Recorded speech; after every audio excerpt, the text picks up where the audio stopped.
Good morning mga guys. Good morning Pilipinas. Magluluto tayo ng sinigang na bangus. Ayan mga guys. Magluluto tayo ng sinigang na masarap ang sabaw ngayon dahil umuulan. So ayan mga guys, kukuha tayo ng gulay sa garden.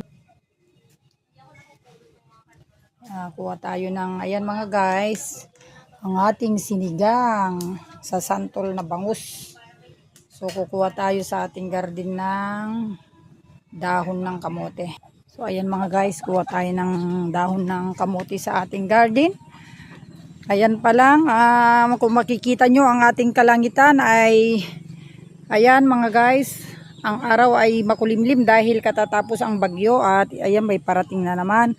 So kukuha tayo ng talbos ng kamuti para meron tayong pansahog sa ating bangus mga guys. So ayan, ito ang pinakamaganda sa may tanim talaga mga guys, yung nagtatanim ka para in case na kailangan mo yung gulay, may makukunan ka, di po ba? Kaya ako nagtanim dito, ayan, ng kamote. Bumili ka.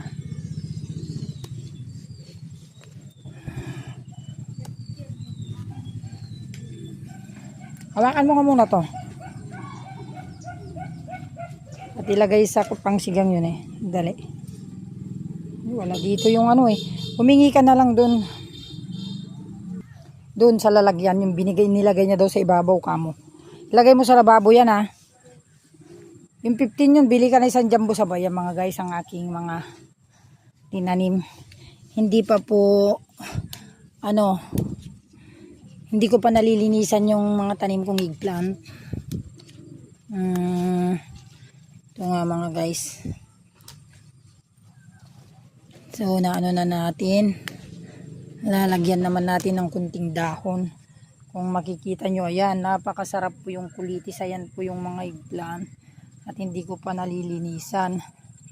Ayan po sila, Ang lalaki po yung spinach natin. Ayan mga guys. So, ay, kinalkal ng yung ating luya. But kinalkal naman ng manok mga guys. Pinagkakalkal nila,